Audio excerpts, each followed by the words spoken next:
Hello guys and welcome back to my channel सिर्फ IAS. साथियों, आज हम करेंगे जो विजन आईएएस की अक्टूबर मंथ की मंथली मैगज़ीन है उसका पार्ट 11। और आज कंटिन्यू कर रहे हैं हम टॉपिक अपना सिक्योरिटी का। तो आइए चैनल को सब्सक्राइब वगैरह कर लीजिएगा। सिक्योरिटी में जो पहला टॉपिक है हमारा वो है सेपरेटिज्म का। न्यूज़ में क्यों रहा समझिए। तो रिसेंटली क्या हुआ है कि external affairs minister of India ने सजेस्ट करा कि हमें जो ये सेपरेटिज्म और ऑर्गेनाइज क्राइम के बीच में तालमेल बढ़िया बन के चल रहा है, इस पे ध्यान देने की आवश्यकता है। तो आप कहेंगे मैम सेपरेटिज्म होता क्या है। आसान भाषा में समझिए कि एक सेपरेट स्टेट की डिमांड, जैसे अभी फ़िलहाल खालिस्तान हो रहा है ना, तो ऐसा कि हमें अलग करना है, तो एक सेपरेट स्टेट की डिमांड ये फॉर्म हो सकती है। एक रीजन, एक पर्टिकुलर रीजन है, सपोज करिए वो डिमांड कर रहा है कि हमें एक सेपरेट इंडिपेंडेंट स्टेट बना के दो, या फिर ये कहता है कि हम रीनेगोशिएट करना चाहते हैं अपना रिलेशनशिप स्टेट के साथ में। तो अलग अलग रीजन से ये डिमांड्स उठती रहती हैं कि हमें अपना रीऑर्गेनाइज करना है रिलेशन को अलग अलग रीजन्स के बीच में। और जैसे कई सारी चीज़ें हो सकती हैं, इसमें कई सारे फॉर्म्स का रूप ले सकता है। जैसे इंसर्जेंसी क्या होती है, मैंने एक आपको internal security and disaster management की पूरी सीरीज़ कराई है। मैं इस के लास्ट में आपको प्लेलिस्ट डाल दूंगी, तो आप पूरी प्लेलिस्ट वहाँ चेकआउट कर सकते हैं। हर चीज़ उसमें बहुत अच्छे से पढ़ाई गई है। तो इंसर्जेंसी की बात करें तो ये एक ऐसा ऑर्गेनाइज्ड आर्म रेजिस्टेंस होता है जो स्टेट के अगेंस्ट होता है, या जो भी अथॉरिटी है उसके अगेंस्ट होता है। उद्देश्य होता है कि हम जो वहाँ पे राज कर रहे हैं रिजाई में, उनको उठा के बाहर फेंक दें। ठीक है। अब टेररिज्म से ये अलग कैसे है कि इंसर्जेंसी के जो मूवमेंट होते हैं वो जनरली इसमें मटेरियल या मॉरल सपोर्ट मिलता है कुछ वहाँ की भी पॉपुलेशन का। वो पर्टिकुलर जगह में जो पॉपुलेशन रहती है उनका सपोर्ट रहता है, क्योंकि वो वहाँ पे क्या है कि जो है वो उनका फ़ायदा दिखाते हैं, है ना। और इसमें ये लोग सपोर्ट करते हैं कि जो लीगल सरकार वहाँ पे है वो हटाने में सहयोग करते हैं इनका। एग्जाम्पल कुछ आइडियोलॉजिकल या मॉइस्ट इंसर्जेंसी सेंट्रल और ईस्टर्न इंडिया के अंदर हमें देखने को मिलती है। अच्छा, और तरीके ये हैं कि मूवमेंट सेपरेट स्टेटहुड्स के लिए ये 3 तरीके में देखने को मिलते हैं। एक स्टेटहुड मूवमेंट होता है जिसमें क्या होता है कि एक सेपरेट स्टेट ये चाहते हैं जिसमें एक ऐसा रीजन हो जो एक या एक से ज़्यादा एग्जिस्टिंग स्टेट से बना हो। दूसरा होता है ऑटोनॉमी मूवमेंट। ये ऐसा मिलजुल के सारे लोग आते हैं, कलेक्टिव मोबिलाइजेशन होता है लोगों का एक रीजन के अंदर, अक्रॉस रीजन के अंदर भी हो सकता है। उद्देश्य होता है कि हमें आज़ादी पानी है, मेरा हक चलेगा उस रीजन में, और हम लोग वहाँ पे इकोनॉमिक, सोशल, कल्चरल और पॉलिटिकल अफेयर्स का हमारे हाथ में रहेगा। फॉर एग्जाम्पल बोडोलैंड, कार्बीज, डिमासा कारचीज, इन्होंने ऑटोनॉमी को एक्सेप्ट किया था with in the state of Assam के अंदर। और तीसरा होता है सेसेशनिस्ट मूवमेंट। इसमें क्या होता है, इसको ये कहते हैं कि मतलब it is known as a secession in which एक रीजन जो देश का है वो चाहता है कि हमें अलग होना है देश से और सोवेरियन एक अलग अपनी स्टेट बनने हैं। तो अभी आपने सुना होगा कि हमें ग्रेटर नागालैंड बनाना है ना, तो यहाँ से अलग होना है। तो नागालैंड के अंदर से निकाल के सब ग्रेटर नागालैंड बनाने की बात हो रही थी। तो ये 3 तरह के हो गए इसके। तो अब आप कहेंगे मैम इतना सेपरेट टेंडेंसी, इतना अलग होने की सेपरेटिस्ट टेंडेंसीज़ के बढ़ने की वजह क्या है। देखो, इकोनॉमिक डेवलपमेंट में जब प्रॉब्लम आती है, खासकर हम नॉर्थ ईस्ट इंडिया के अंदर देखते हैं, मेनली ये नेगलेक्ट हो जाता है। आज़ादी के बाद से हम देख रहे हैं वहाँ डेवलपमेंट बहुत अच्छा नहीं हुआ, तो लोगों को भड़का के ये चीज़ करवा दी जाती है और लोग भड़क के सोचते हैं कि चीज़ें बड़ी सॉल्व हो जाएंगी अगर हम अलग हो जाएंगे तो। कल्चरल आइडेंटिटी, देखिए नागालैंड की बनाने की डिमांड तो इसलिए हो रही थी क्योंकि हमें अपना सेपरेट कल्चर और सोशल प्रैक्टिसेस को बचा के रखना है, तो हमें एक अलग हिस्सा दे दो जहाँ हम ही लोग रहते हों। कुछ ऐसे ऐतिहासिक रीजंस भी हैं, जैसे आज़ादी के बाद एक रीज़न ये था मूवमेंट का, सेसेशन का मिज़ोरम के अंदर। वो ये था कि कुछ मिज़ोज़ ये मानते थे कि ये कभी ब्रिटिश इंडिया का पार्ट थे ही नहीं, तो हम इंडियन यूनियन का पार्ट क्यों बन गए। उसके अलावा कुछ ट्रस्ट, विश्वास नहीं होता है स्टेट के ऊपर। पब्लिक का कॉन्फिडेंस जब स्टेट को लेके ख़त्म हो जाता है कि वो स्टेट हमारी लाइफ को या प्रॉपर्टी को नहीं प्रोटेक्ट कर पाएगी। जैसे कि एक सेपरेट स्टेट वेस्ट अफ्रीकन्स के बनाने की डिमांड उठी थी, स्टेट जो माली, गिनिया और बर्गिना फासो को लेके थी। फॉरेन पॉलिसी वजह है। कुछ लोग यूक्रेन के जो हैं वो ये मानते हैं कि ये हम यूरोपियन यूनियन के साथ, नाटो के साथ मिल जाएं, और दूसरों का मानना ये होता है कि हम रशिया के साथ मिलें। तो ये भी कुछ फॉरेन पॉलिसी वजह है। उसके इंटरनेशनल और फाइनेंशियल सपोर्ट, देखिए बहुत सारे सेसेशनिस्ट मूवमेंट जो है उनको इंटरनेशनल कम्युनिटी सपोर्ट कर देती है। आइडियोलॉजिकल हो गया है ना, मानसिक तौर पे फाइनेंशियल सपोर्ट प्रदान कर देती है, तो इससे जो इनका जज्बा होता है ना वो और ज़्यादा बढ़ जाता है। अब एक यहाँ जो ये चार्ट दिया उसको समझ लीजिए कि दिक्कत आखिरकार कंसर्न क्या है इन सेसेशनिस्ट मूवमेंट को लेके। तो पहला देखिए इंटरनेशनल और फाइनेंशियल सपोर्ट। देखिए इंटरनेशनल कम्युनिटी सपोर्ट करती है आइडियोलॉजिकल और फाइनेंशियल सपोर्ट के फॉर्म में। फॉर एग्जांपल सपोर्ट जो नागालैंड मूवमेंट को दिया जाता है। दूसरा होता है लिंक ऑर्गेनाइज क्राइम के साथ। देखिए जो सेसेशनिस्ट मूवमेंट होते हैं ना वो ऑर्गेनाइज क्राइम के साथ मिल जाते हैं, इन ग्रुप्स के साथ मिल जाते हैं, लाइक ड्रग का ट्रेड करने लगते हैं ताकि उनको पैसा मिले। जैसा आप कश्मीर में देख पाते हो ना, पाकिस्तान बड़ा ही इसमें इन्वॉल्वमेंट लगाता है। फिर इंटरनेशनल रिलेशन में भी इफेक्ट आता है, तो ये यही जो है रुकावट बनते हैं इंटरनेशनल डिप्लोमेसी में। जैसे हम कनाडा में देख रहे हैं ना, ये खालिस्तानी कनाडा, तो फिर दिक्कत हो रही ना इंस्टेबिलिटी रीजन के अंदर। तो ये सारे मूवमेंट के अंदर वायलेंस होगा ना स्टेट के अगेंस्ट, लोग जो इस लोग में जहाँ रह रहे होंगे उनको भी समस्याएं होंगी, तो बड़ी जो है स्थिरता नहीं रहेगी। अब बात आती है कि इंडिया की अप्रोच क्या है सेपरेटिस्ट मूवमेंट को लेके या दूसरे रीजनल एस्पिरेशंस को लेके। देखिए बात कुछ ऐसी है, डेमोक्रेटिक नेगोशिएशन, हमने इतिहास से ही इंडिया ने इन रीजनल एस्पिरेशन को डेमोक्रेटिक नेगोशिएशन करके ही करा है ना, दबाया नहीं है। फॉर एग्जांपल हमने एक मीज़ो अकॉर्ड साइन किया था ताकि मिज़ोरम के अंदर जो है वो शांति बनाई रखी जा सके। मैंने पूरी सीरीज़ पढ़ाई है, आप एक काम की है जो है internal security and disaster management by Ashok Kumar बिल्कुल आप, मैं लास्ट में बिल्कुल इसकी प्लेलिस्ट डाल दूँगी, आप मेरे चैनल पर चेकआउट भी कर सकते हैं, लेटेस्ट एडिशन भी वहाँ कम्प्लीटेड है। अच्छा, फिर पावर शेयरिंग। देखिए ग्रुप्स और पार्टीज जो इस रीजन से हैं वो पावर शेयर कर लेती हैं सो दैट वो भी डेवलपमेंट का हिस्सा बन जाती हैं। अच्छा, उनका भी कुछ कहना होता है कि हाँ भैया ऐसे करो ऐसे करो। फिर बैकवर्ड एरिया का डेवलपमेंट, तो खासकर अटेंशन और प्लानिंग दी जाती है बैकवर्ड एरिया को ताकि बढ़िया से ये हो, बढ़िया यहाँ इंफ्रास्ट्रक्चर हो और इनको रिसोर्सेज भी बढ़िया दिए जाएँ कुछ प्रोग्राम्स के माध्यम से, जैसे कि एस्पिरेशनल डिस्ट्रिक्ट प्रोग्राम। फिर फ्लेक्सिबिलिटी है देखिए संविधान के अंदर, कुछ स्पेशल प्रोविजन डाली है कुछ स्टेट्स के लिए, कुछ रीजन्स के लिए कि इनको आज़ादी दी जाएगी। जैसे हमारा जो छठा शेड्यूल है संविधान का वो अलग अलग ट्राइब्स को ये आज़ादी देता है कि आपके पास ऑटोनॉमी होगी कि आप अपनी प्रैक्टिसेस को, अपने कस्टमरी लॉज को आराम से प्रिजर्व करके रखिए। अच्छा, इसके साथ जब कुछ भी नहीं मानोगे तो डंडा लाठी, यूज़ ऑफ फोर्स को ऐसे अगेंस्ट यूज़ किया जाता है ऐसे ग्रुप्स के against as United Liberation Front of Assam था, ताकि भैया शांति बनी रहे इस रीजन के अंदर। तो ये हमने कहानी पूरी इसकी पढ़ी। नेक्स्ट बात आती है इंडियाज़ एंटी टेररिज्म अप्रोच की।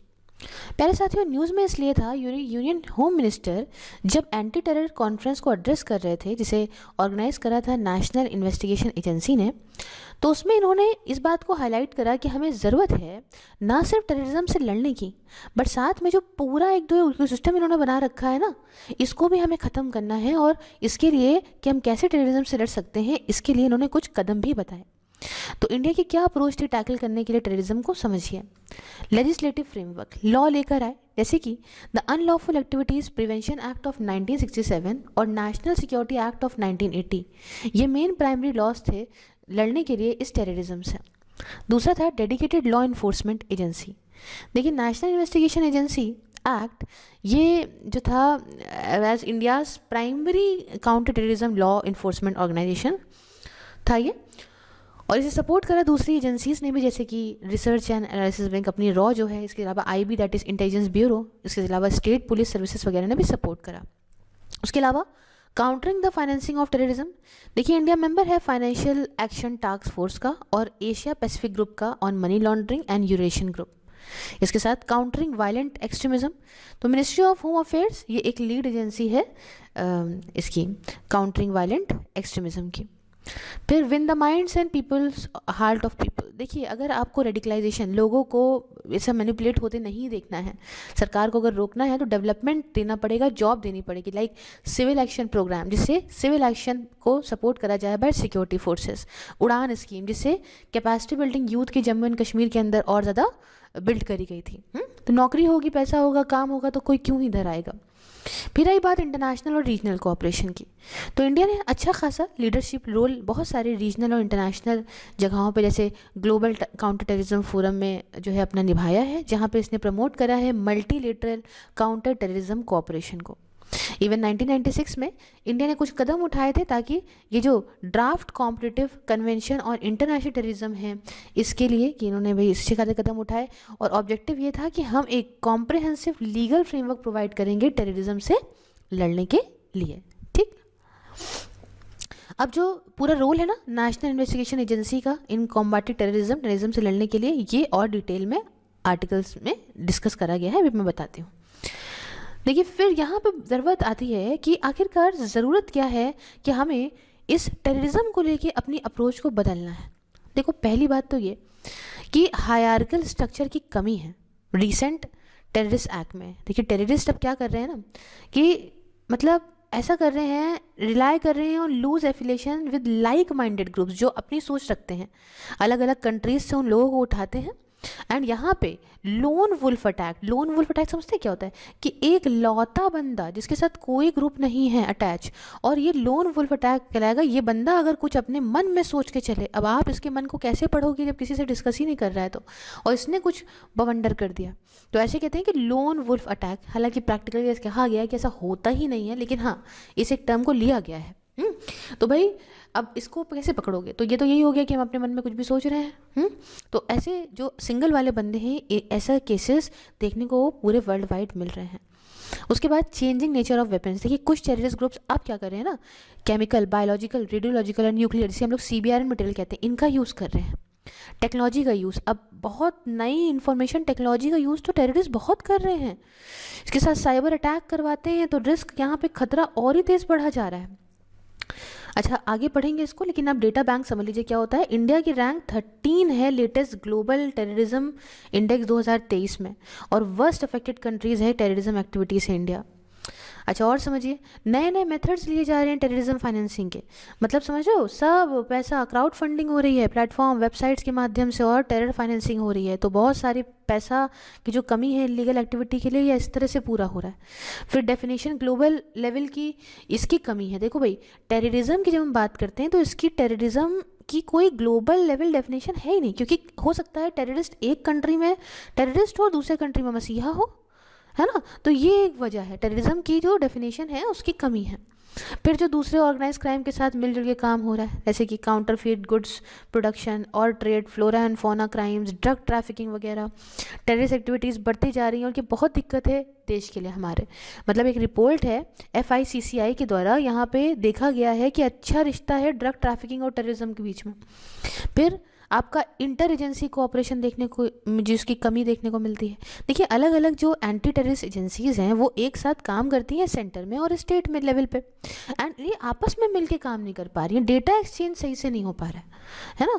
और लीगल और जुडिशियल सिस्टम, अब भैया किसी को पकड़ा गया, उसमें इतनी देरी लग जाती है कि भैया टाइम वो भी चिल रहते हैं कि अभी तो पकड़े गए हैं, अभी कहाँ कुछ हो जाएगा हमें। तो ये कुछ प्रॉब्लम्स हैं। वे फॉरवर्ड में बात समझिए, कुछ कदम उठाए गए हैं, सजेस्ट करे गए हैं कॉन्फ्रेंस के अंदर, जैसे कि मॉडल एंटी टेररिज्म स्ट्रक्चर ये इस्टेब्लिश करा जाए NIA के अंदर सारी स्टेट्स में।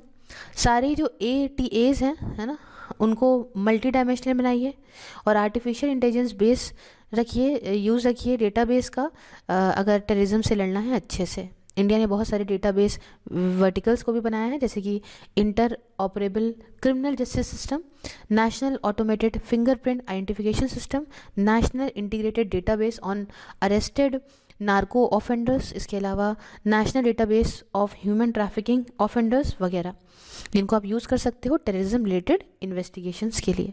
फिर सारे जो स्टेट के ATAs हैं, इनको एक साथ मिलके एक लेवल पे काम करें, स्टैंडर्ड ऑपरेटिंग प्रोसीजर हो, ताकि बढ़िया से कोऑपरेट करें ये सेंटर और state agencies. NIA, anti terrorism squad और स्पेशल टास्क फोर्स, इनको out of the box thinking करनी पड़ेगी, अलग से कुछ सोचना पड़ेगा, कुछ इनोवेटिव कदम उठाने पड़ेंगे काउंटर टेररिज्म से लड़ने के लिए। एग्जाम्पल, NIA हेल्प करे ब्यूरो ऑफ पुलिस रिसर्च को और डेवलपमेंट को, किसमें जो काम करने का तरीका है टेररिस्ट का उसे समझने में, है ना, ताकि जो यंग बॉयज़ हैं फंस जाते हैं इनके जाल में वो ना फंसें। फिर कोलैबोरेशन जो है आपका ग्लोबल लेवल, मतलब from the global level to the grass root, बड़े से बड़े लेवल से लेके नीचे से नीचे हर तरह में एक तालमेल बना के चलना है, अलग अलग स्टेट्स के बीच में, देश के अंदर इंटरनेशनल कोऑपरेशन में आपको बनाना है, तभी आप रोक पाओगे।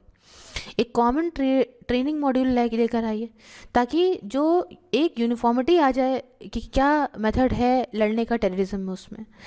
अच्छा, दूसरे मेजर समझिएगा कि फोकस रखना है लिंकेज जो टेररिज्म का है दूसरे ऑर्गेनाइज क्राइम के साथ, जैसे कि ऑपरेशन ध्वस्त केस हुआ था NIA का, इसमें पंजाब और हरियाणा पुलिस के साथ मिलके terrorist, gangster, drugs, arm trafficking का जो ये आपस में तालमेल था उसे ख़त्म किया था।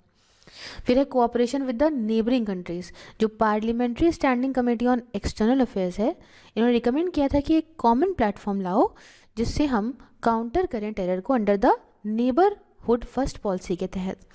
फिर जो सेफ्टी है डिजिटल इकोसिस्टम की, उसे और मजबूत बनाना है।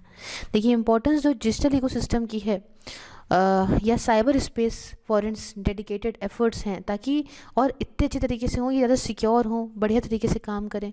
और इसको करने के लिए ऑस्ट्रेलिया का असेंशियल 8 फीचर जो साइबर सिक्योरिटी के लिए है उसे आप ला सकते हो। आखिरी में हमारी डेमोक्रेसी को हमारे अंदर से ही मजबूत करना पड़ेगा।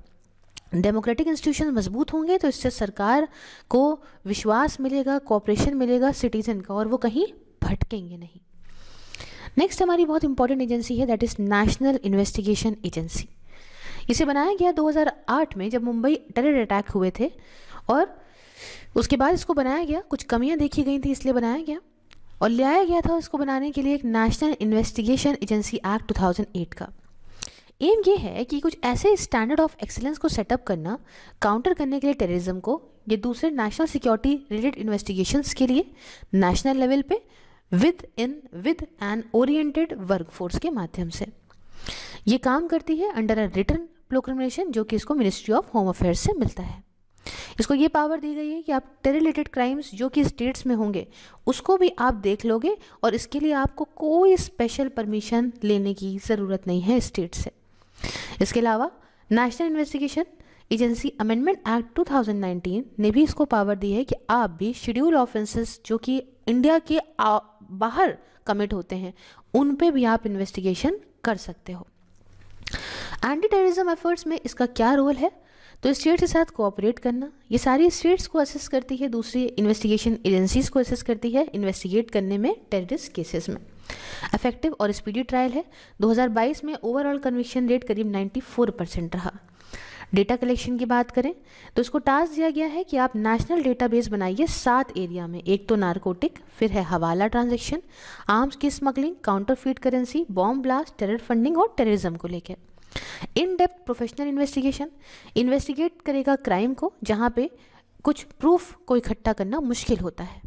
अलर्ट और रिस्पॉन्सिव मेजर्स में एग्जाम्पल NIA ने रजिस्टर करें बहुत सारे केसेस को against the over ground worker जो कि जम्मू एंड कश्मीर के हैं, और अच्छा काम किया है इनके स्लीपर सेल्स को डिस्ट्रॉय करने में।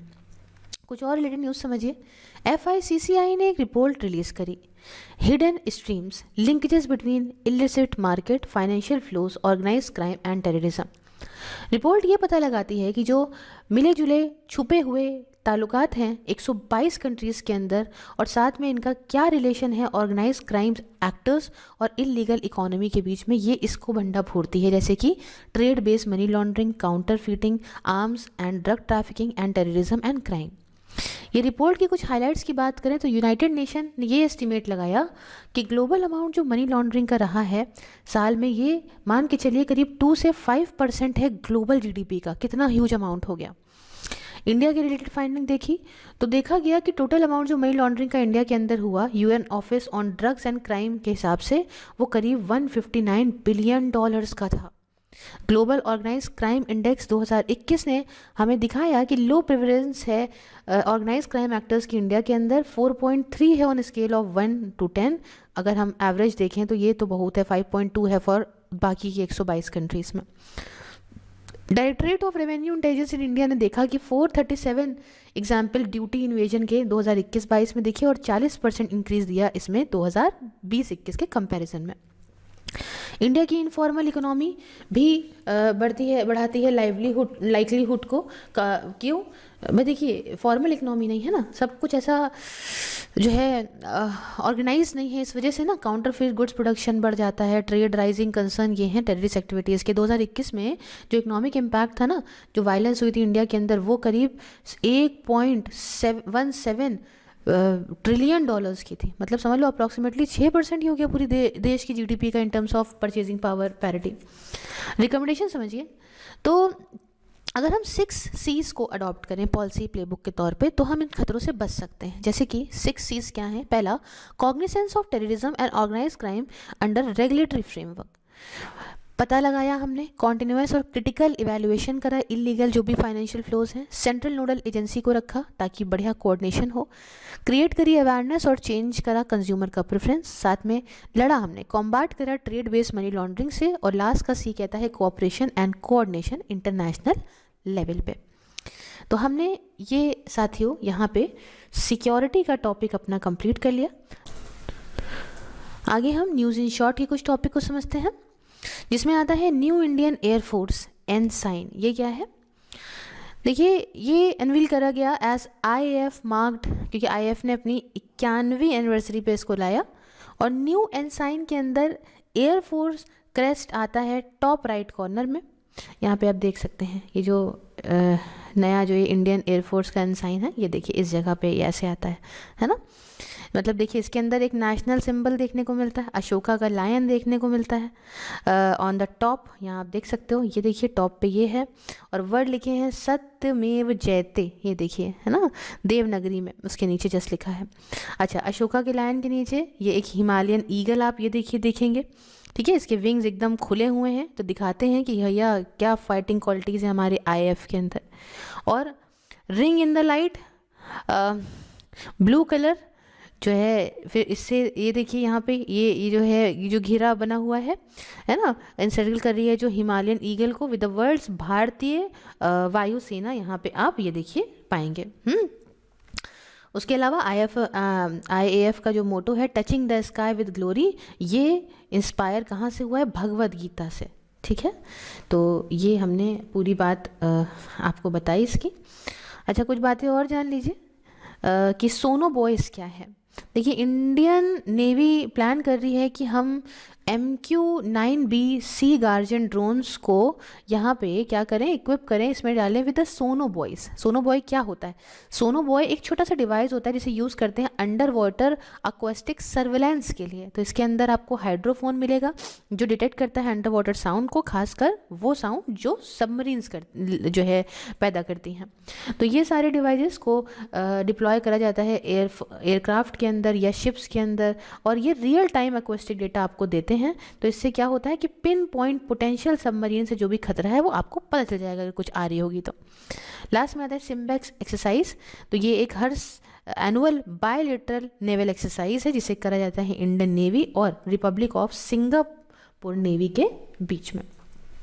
तो यहाँ पे हम अपना सिक्योरिटी और छोटा सा न्यूज़ इन शॉर्ट का टॉपिक कंप्लीट करते हैं साथियों। नेक्स्ट जो हम करेंगे उसमें हम नेक्स्ट टॉपिक लेकर आएंगे जो कि एनवायरनमेंट का होगा। अगर वीडियो अच्छा लगा तो लाइक शेयर सब्सक्राइब करिए। All the social media links are in description box. Do follow me everywhere. Thank you so much. जय हिंद, जय भारत।